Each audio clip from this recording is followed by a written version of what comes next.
Hi, I'm Rosh from Energy Matters. Welcome to our podcast, Road to Zero, where we dive headfirst into all things renewable. Join us as we chat to industry experts, tech specialists, and some of your favorite TV and radio personalities, asking the renewable energy questions that you want answers to. Our goal, a zero carbon future. Today, I'm absolutely delighted to welcome Daniel Odman, who's the dealer principal of Melbourne BMW, as well as their future mobility manager, Christian Fazzari. Hi, guys. How are you? Hi, Rosh. We're really well. Very well. Thanks for having us. Yeah, you're very, very welcome. I can see your beautiful showroom in the background. Yes, we're pretty proud of this. We opened up here October 2022. So we're 4 or 5 months in, and it's going really well. One of the pilot dealers for BMW globally to launch this new Retail Next format. Absolutely fantastic. Well, we're definitely going to be asking you more questions about that later, and I have actually got some footage of it, which you didn't actually know about. So we'll end the podcast on a high. But look, before we get into that, I'm very keen to find out, and our viewers and audience, anyone listening or watching, would be very keen to know a bit more about you guys. I've obviously had the pleasure of meeting you both. But firstly, with yourself, Daniel, tell me a little bit about your journey to Melbourne BMW. Yeah, okay. So, 25 years automotive, so long-term in the industry. I was fortunate enough in 2009 to join BMW Group Australia as looking after the state of New South Wales and ACT.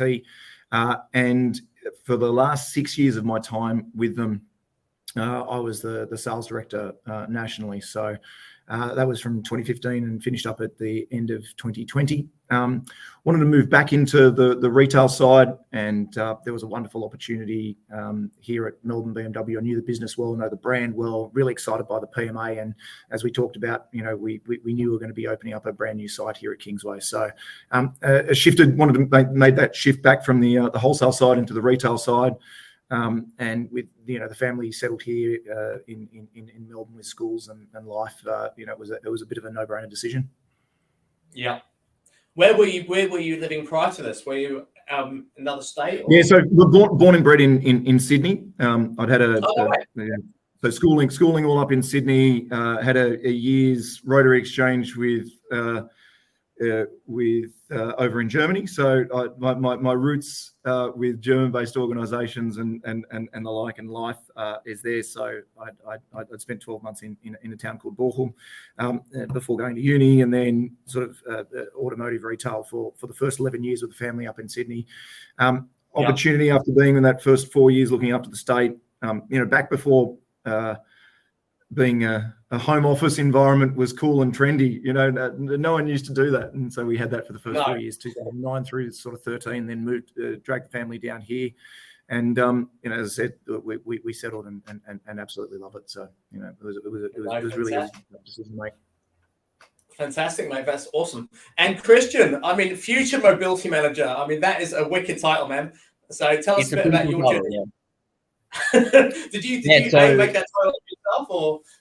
No, it was gifted to me. So automotive industry for about 11 years, variety of brands, and ended up at BMW in 2018. Absolutely fell in love with the brand. I was very fortunate on my first week that they sent me to the M certification track day at Phillip Island, and that just put a stamp on the envelope. Like doing the M5 on the track, just bang, I was a BMW man from that moment, and they locked me in. Future mobility manager as of last year, when they introduced the role. It's been a long journey for EV. The role officially started in last year, but it's been going on since the i3's been around. It just wasn't formalized. So it's nice to have that now and have a very wide range of models for us to look at. And it gives customers a good point of contact for their new EV questions, because most people are very new to it. They have little to no knowledge, or they've just really started to explore it. So it's good to have someone there to be that point of contact. Which is absolutely fantastic. I know, from our perspective, I mean, Energy Matters, we support zero carbon future, and electric vehicles has been something we've been keeping tabs on now for many years. So it's been a matter of time as to when we're finally going to get to that traction, and the costing's correct. It's kind of where it needs to be at, and then the infrastructure is available to support electric vehicles on a sort of much broader spectrum.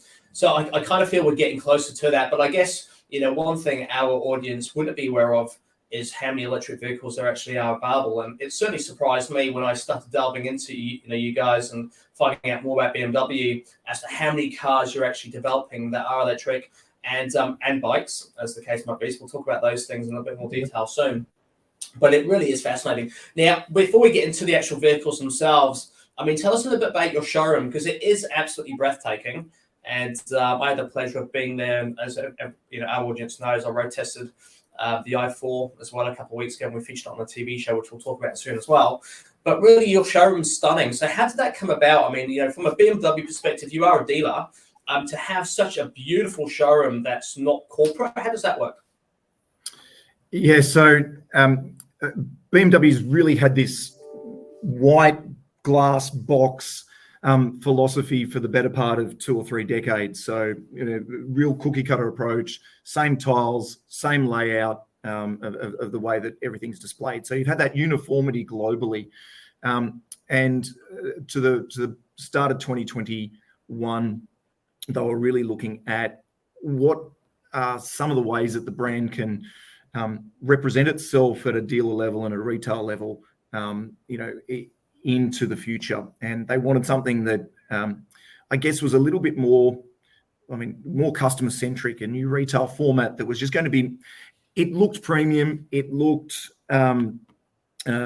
luxurious, but it felt more welcoming. There was more focus on digital. There'd be more focus on sustainability topics. And so we were lucky to be selected as one of only a handful of dealerships globally to pilot this idea.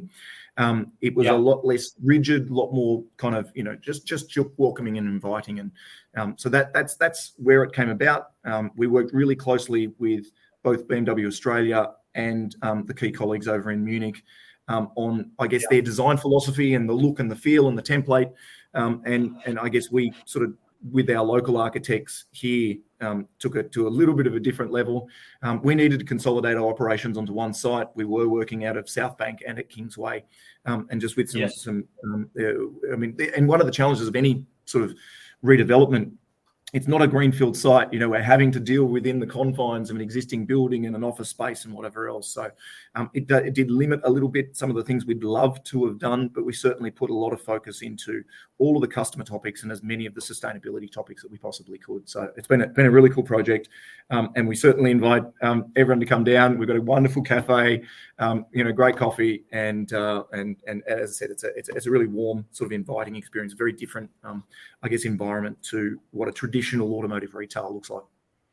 Look, absolutely. And I think one thing that stood out for me is, just actually sitting down and having a cup of coffee or having a soft drink, or, I can even imagine on a Friday afternoon having a beer, as long as I'm not driving. It's just a really welcoming environment, and everyone's very passionate and energized. So my feeling walking into the place was, instantly, you have that whole stigma of, car showrooms and dealerships where you walk in and you're expecting to be lynched immediately, and, people trying to sell you a car. But with walking into BMW, it's almost like walking into a gallery, but really warm, sort of a nice environment. So you just awestruck immediately by the beauty, and you just want to look and see stuff. And it's so much, it's a very, beautiful environment. And then we're really finding the guests are happy staying longer.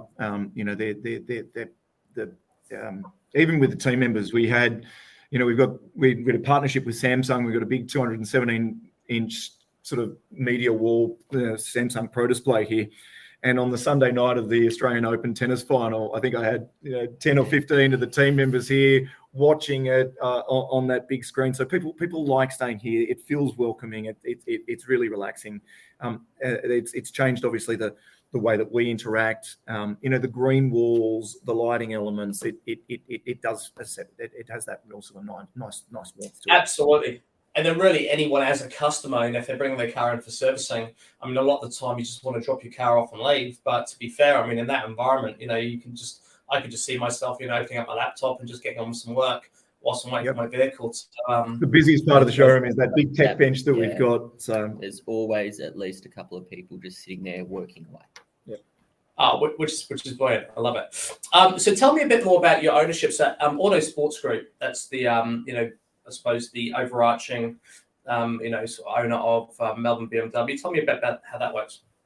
Yeah, so the business was actually originally one of BMW Australia's 2 factory-owned stores, and Autosports Group purchased the business in 2017 from BMW Australia.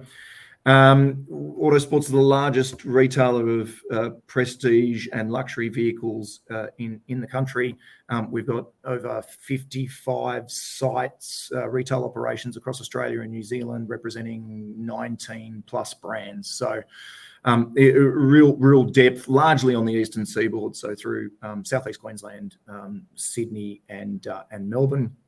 They listed on the ASX in late 2016, so publicly listed company. Wow. And one of the reasons when I wanted to shift from BMW Australia into the retail environment, I wanted to choose an environment that had this brand, a wonderful PMA, but also with an investor partner that I really trusted and respected. And certainly we're certainly really fortunate to be representing by ASG. Which is excellent. So, I mean, once again, it's just so much scope. So it really is, obviously BMW is, both your passions and the vehicle that we're talking, and the brand we're talking about today. But once again, just having that depth of ownership and relationships as well. You're very much educated as to what other brands are doing and where they are in the market, which kind of gives you more, obviously, has the conversations you can have with potential buyers be a lot broader, because you actually know your stuff, not just about BMW, but other vehicles in the market too. So answering those questions with integrity and intelligence is obviously vital with anyone wanting to make a consumer purchase. And certainly that'd give everyone a lot of confidence, obviously, with coming to Melbourne BMW and chat to you guys. One thing I do want to sort of talk about now is just really your inclusion on a couple of TV shows that we have coming up. We're obviously, NGMAT support, as you know, as a technology partner on 2 TV shows. And unfortunately for the audience, my gets to be on TV a couple of times. It's not of that, so not that I like it at all. But it's really, we're very excited to be contacted by Goodwee. Goodwee is one of our technology partners, as you guys know, and I know that you lent them a vehicle at one of the exhibitions that we held around renewable energy last year. And also you lent us a vehicle for Renovate, Rebuild and Open Homes Australia, which is awesome. So can you tell us a bit more about the relationship between yourselves and Goodwee? I think it was more Holly that sort of set that one up, but yeah, and look, I think one of the great things about having had that 11 years at BMW Australia is got some great relationships with the team there. And Holly joined from working at BMW Group Australia. So, and we work really closely with the corporate team that headed by Daniel Odman at head office. And in fact, I think when we first teamed up with them was just after we opened up here. So I think it was back in October 22. So it was a busy month for us. Obviously, they had that Echo Home smart solution at that All Energy Industry event in Melbourne. We provided an i4 as part of that kind of mock-up home garage display. And, we certainly, I think it's great for us to be seen to be an integrated part of, this solution. You've got home solutions, you've got automotive solutions, and how we can kind of work together with those sorts of topics, because it's not just about the vehicle, it's also what you do with the vehicle once you own it, the servicing of it, the energy requirements, charge points and all of those sorts of topics and that's a big part of what Christian does as well. No, absolutely. And once again, I mean, that's one thing that just really jumped out to me in the conversations I had with Goodwee is how much of, how big a support, you guys are as an organisation in terms of promoting a zero carbon future, carbon reduction. Of course, you want to get your vehicle out there, but, it's really, what that stands for. And obviously, you've got a lot of vehicles that aren't battery, but really, to be pioneers and promote, put the vehicle out there to promote the industry, in my opinion, is absolutely awesome.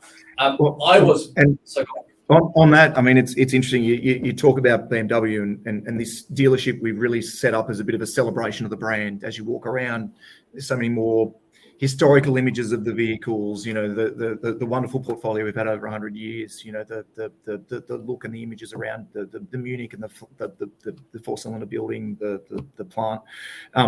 You know, they were releasing electric cars in 1972. Christian mentioned before the i3. It's the very first time that BMW had ever won Wheels Car of the Year. It was the 2014 Wheels Car of the Year.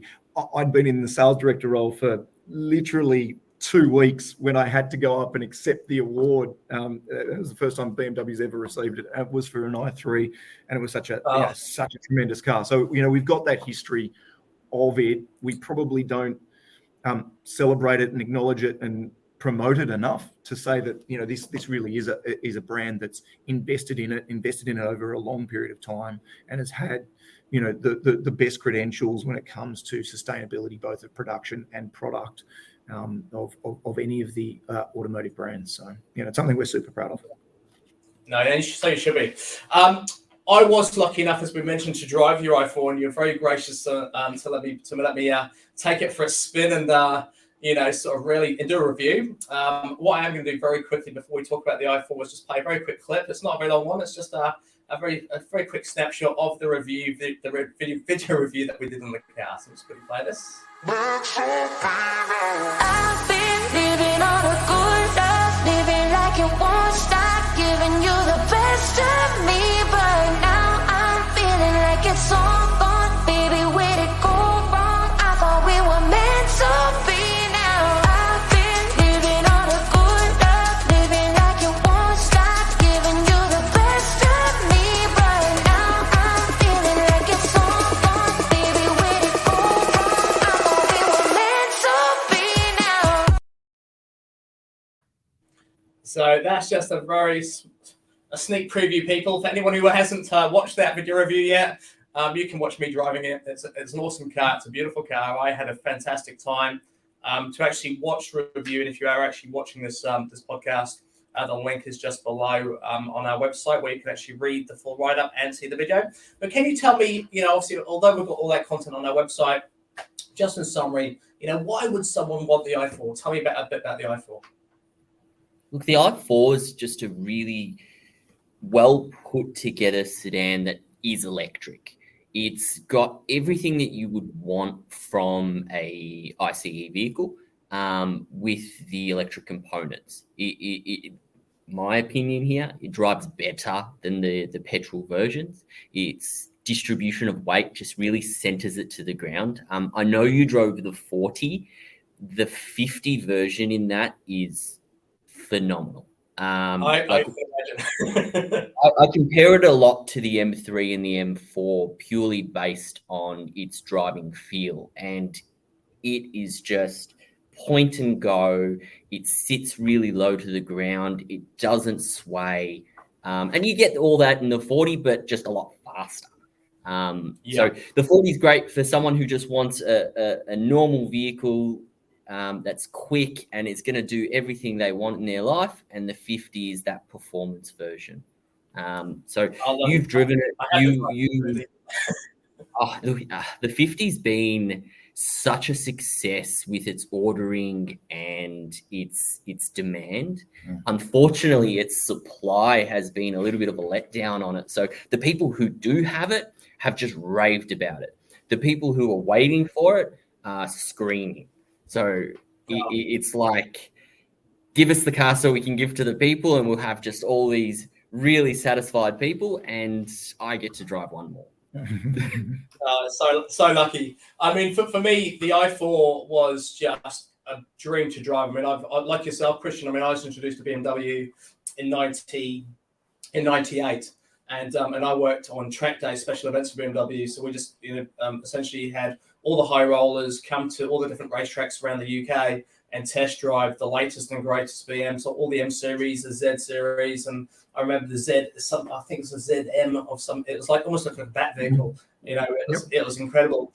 And then taking these cars around the track. So I got very quickly how BMW is a real driver's car. I mean, as a brand, it's aggressive, it feels like, you know you're driving when you're behind the wheel of a BMW.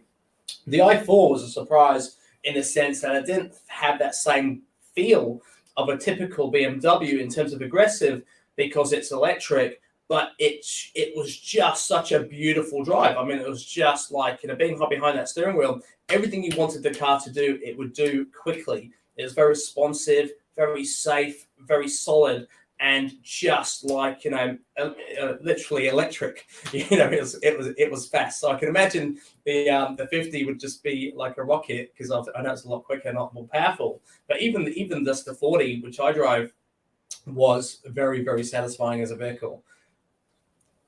I think one of the things that BMW has done really well is as technology systems, be it safety systems or drivetrains, sometimes there's a risk of it feeling more detached as a driving experience, but they know that that's a fundamental core of tenet of the brand, that ultimate driving machine message. And I think that, with even the super safe cars and the electric cars, we've still got something that is engaging to drive, and that's just what we do.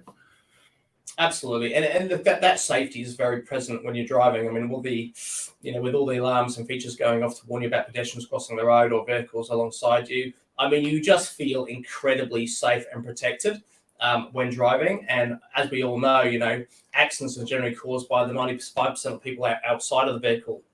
With the other, and that vehicle in particular is very, very aware of everyone, your environment, its environment. And then obviously has the gadgets in the car to also protect you and to warn you of what's coming. So it's really good. You can't hide from what's happening outside the vehicle. It's there to warn you and to assist you, which is absolutely brilliant. Can you tell me, who do you consider to be your competitors? I mean, for the i4 itself, who are the competitors for you guys out there? It's a tough question because there are a lot of brands that are doing a sedan type vehicle. The difficulty is price point, range, and the brand itself. What would be our true competitor would be the EQE from Mercedes, but their price point's a little bit higher, their car's a bit bigger. There's a lot of factors that don't just exactly add up.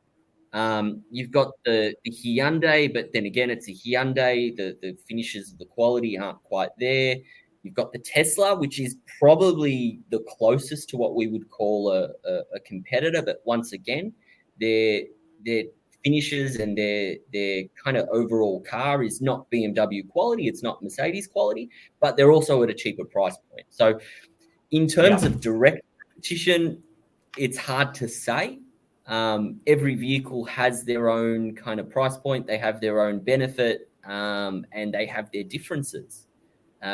Where you could sit is, they're all sedans, but they're all very different.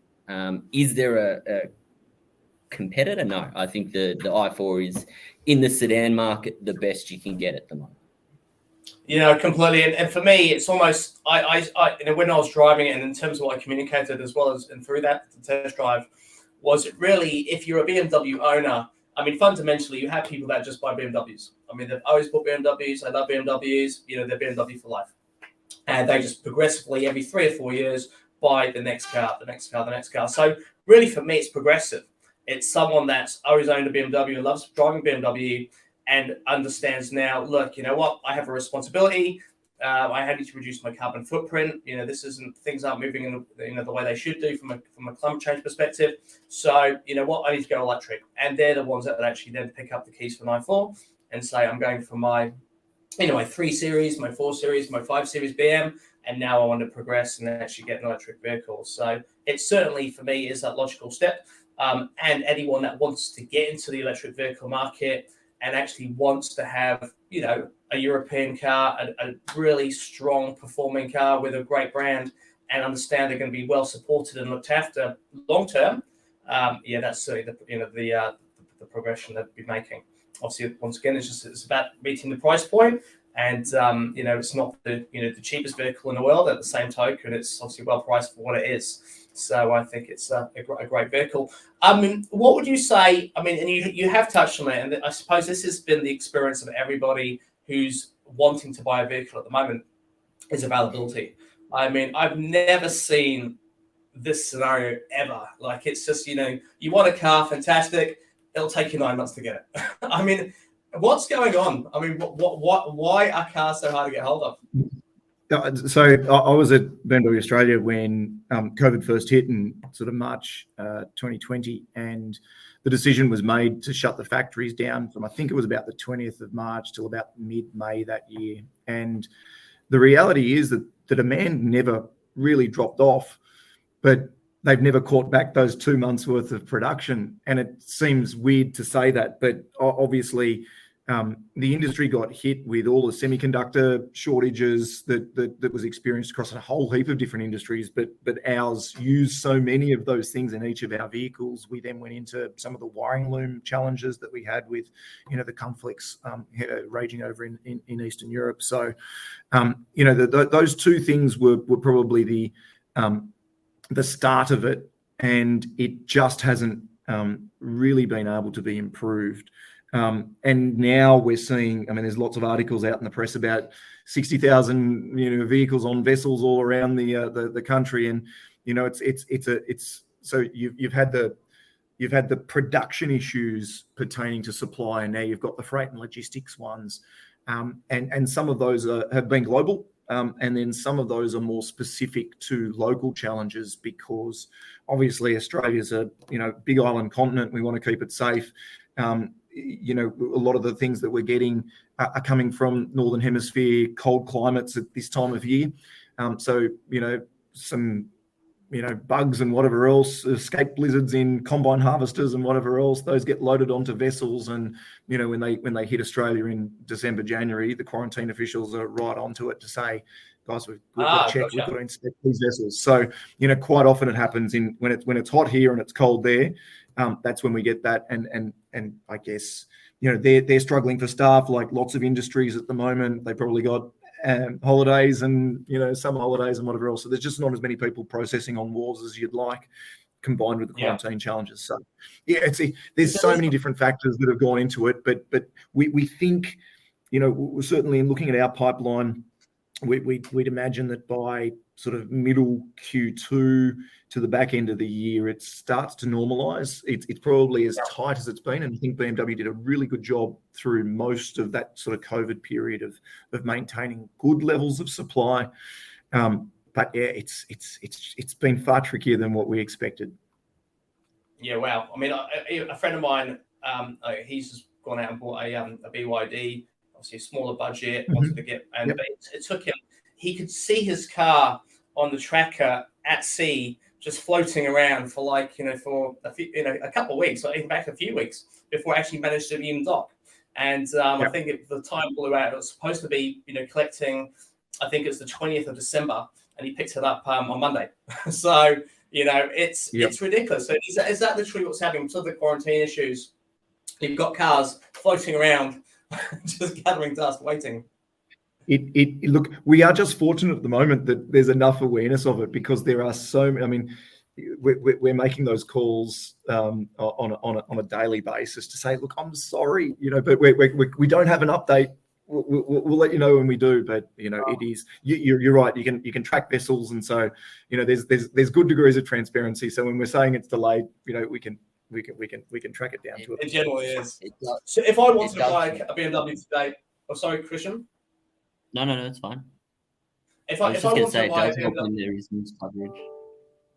The news coverage does help the clients' expectations, because the first calls you make going, oh, it's delayed, it's all on you, and then they see it on the news and they understand. Yeah. They realise it's real. It's not, you're not just trying to pull their leg and you forgot to order their car. It actually is. Yeah, it is actually here. It is built, it's ready, but it's just floating. So if I wanted to buy a car today, if I was like, well, you know what, my car's fine, I had its day, I need an upgrade, I need a new car, and I walked into your showroom. I mean, what would there be a vehicle available for me to buy immediately if I wanted to buy an i4, or would I have to then say, do I have to order it and wait for the 9 months? How does it work? Look, i4, yes, you will be waiting. There is quite a heavy backlog of people who, for the past 2 years, have ordered and they've waited, and their cars are still going into production. So there is a bit of a queue that needs to be met.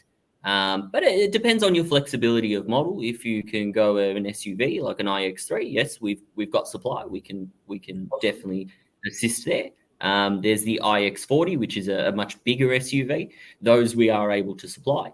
It just really comes down to clients' flexibility.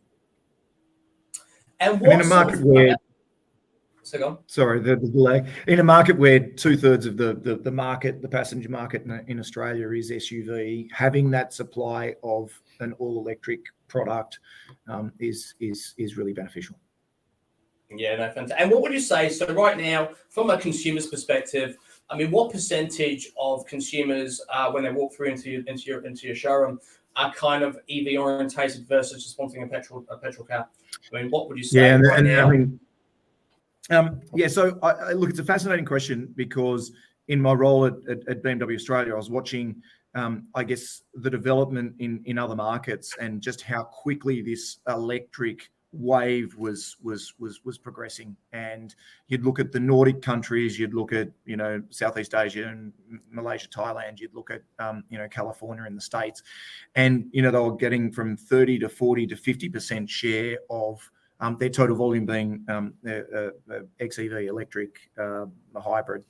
And we were languishing at, bottom rung on all of these tables, 1% of our volume, barely 1% of our volume. And certainly that was our experience in retail here. In 2021, it was about 1% of our sales. For full year 2022, it grew to about 6% of our total volume, up 295% in absolute terms. And that was all in the full electric, not in the hybrid. We're sort of 2 to 1 in terms of sales of BEV to hybrid or PHEV.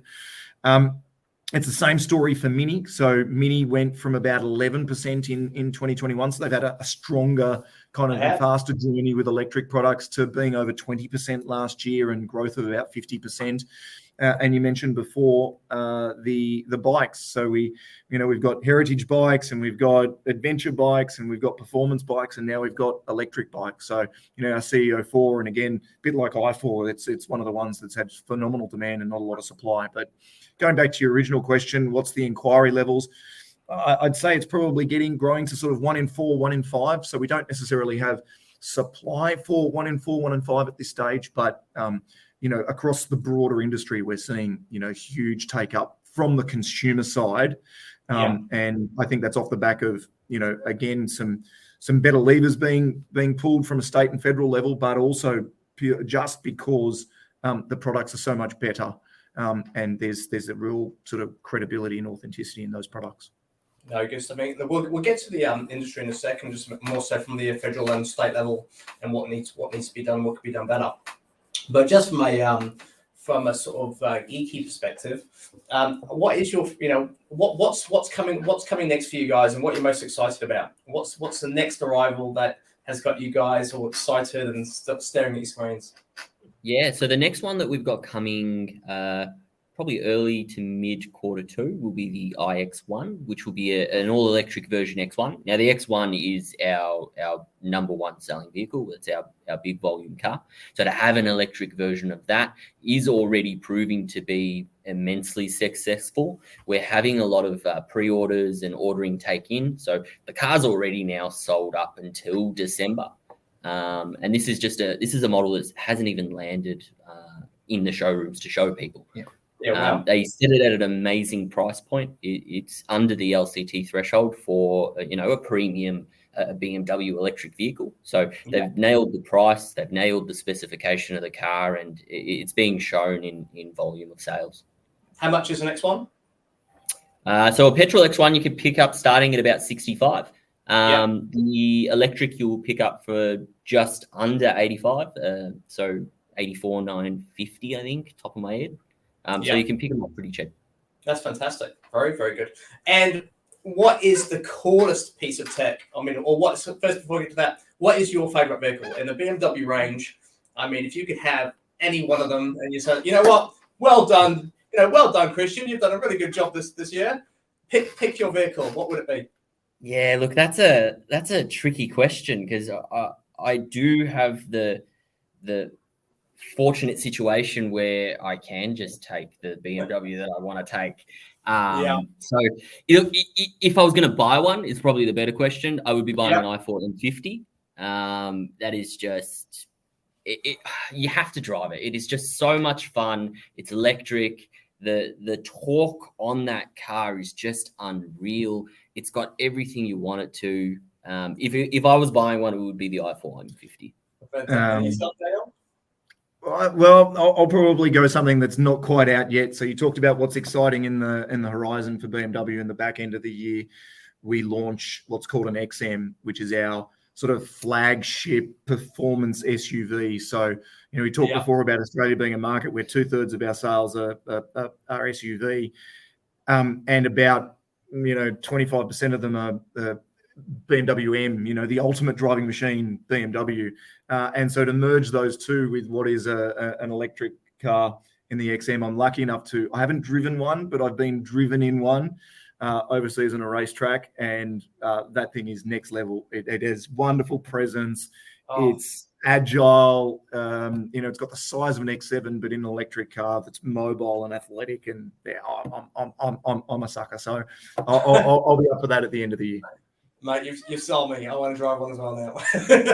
So I guess, before we finish up, I mean, what I'm kind of also keen to understand is, what, in your opinion, needs to be done, to really push EVs along? I mean, what changes would you like to see made to the industry to really sort of flick the switch where inquiry levels, become like 1-for-1, if not, swing in EV's favour? I mean, obviously there's stuff that's not happening to a consumer level. Otherwise, every single consumer would be walking through the door saying, I want an EV. So clearly consumer confidence is not there yet. What needs to change? Yeah, we're seeing a lot of the things that need to change happen very slowly. So one of the big concerns for people is charging and locations of chargers.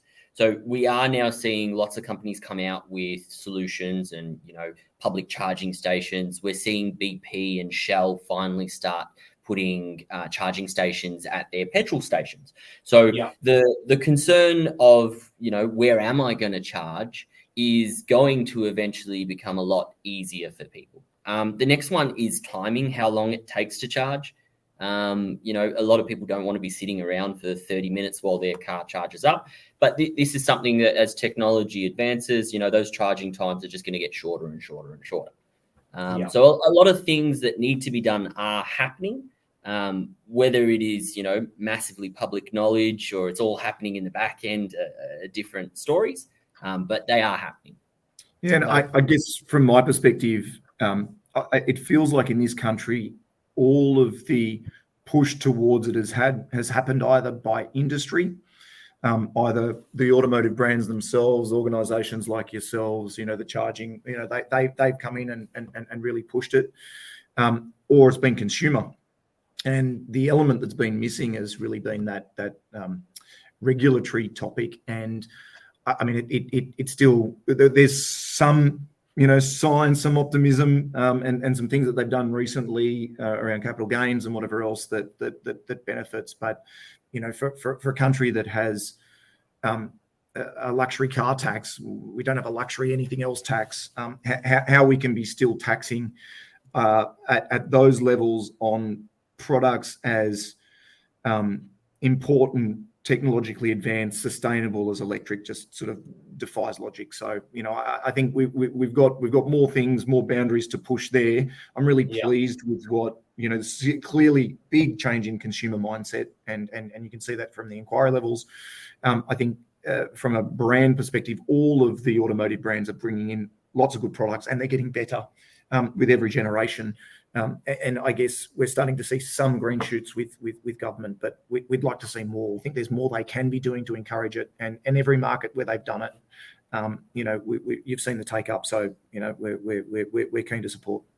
Absolutely. And look, it really is an absolute no-brainer. I mean, it's always going to be a frustration of everyone, including ours, that, until the government sort of steps in and, from a regulatory perspective and says, what, let's remove luxury car tax on electric vehicles.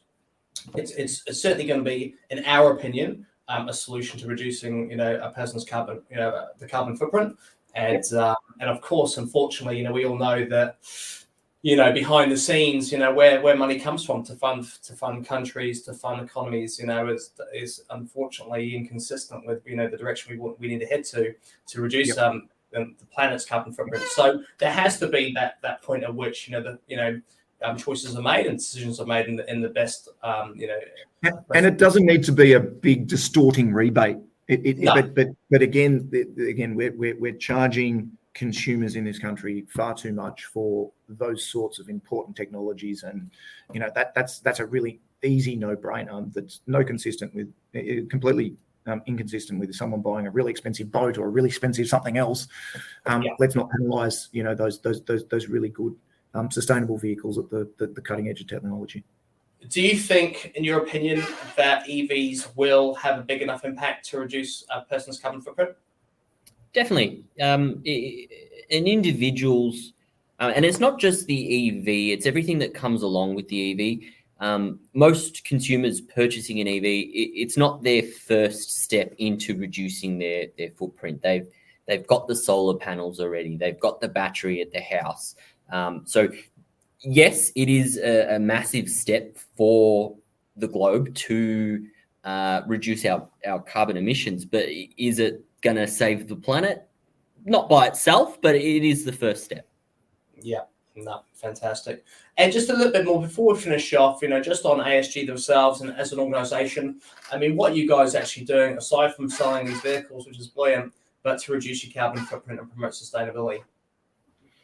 Yeah, so I guess it's such a big industry and such a big business, and I think so many of these organisations grapple with these topics. I think the first bit goes into making sure that we're representing the brand in the right possible way, and promoting these vehicles that are available. The second bit goes into, I guess, the sites that we operate. When you're running 55 retail operations across the country, what are you doing with waste management, water management, solar panels, sustainable use of energy through, particularly when it comes to all of our workshops, because it's a very big part of our business as well. It's not just the sales side of things; it's also all of the after sales, the service, the parts, and so making sure that we're very much at the forefront of best practice in those areas as well, and then obviously from a head office point of view, is even things like this. We don't need we represent across Australia and New Zealand. We don't need to be flying in and around the country all the time. We can get productive meetings done and in virtual time. And we've seen that kind of movement, I guess, across the globe over the last couple of years. And if we don't need to see the inside of domestic terminals again, I'll be quite happy. So I've had enough of that. So yeah, I mean, look, it's certainly something that as a public listed company we take really seriously, and from both a sustainability topic and also a corporate social responsibility topic, is high on ASG's agenda. No, fantastic. Well, thank you very much. And look, and guys, once again, thank you very much for your time today. I mean, it's been obviously a pleasure hosting this podcast with you both, learning more about Melbourne BMW and the vehicles that you've got coming up, as well as what's available right now. So I'm a fan, as you know, and I appreciate your time today. No, we love working with you, and we value this time together as well. And we look forward to seeing you and all of your guests and your colleagues and anyone watching this. Always welcome to come in and join us. We'd love to see you. No, fantastic. Thanks, guys. So look, before we finish up, remember you can get 3 free solar quotes by visiting our website, as well as a free energy bill comparison. So jump onto energymatters.com.au and get yourself a quote for solar power if you already haven't done so. And not forgetting that EV chargers are now available. So our solar retailers can install EV chargers and batteries obviously on your home. So certainly if you have got solar power and you're looking for the next step towards going EV, get yourself a battery installed and certainly get an EV charger. And make sure you like and subscribe to our YouTube channel and follow us on Facebook, Instagram, Twitter and LinkedIn. And when you're next to Melbourne, if you're in Melbourne, there's no excuse not to pop into to Melbourne BMW. So just to give yourself a little bit of a preview as to how that showroom looks, I'm going to play a very short clip. Go and check it out for yourself. This particular vehicle is provided by Melbourne BMW. And they, work with prestigious cars and have, premises all across the country. and they happen to be a phenomenal dealer for BMW, operating the Melbourne store, newly renovated. The place is absolutely stunning. Multi-million-dollar renovation, and certainly a jewel in the crown, I'd say, for BMW.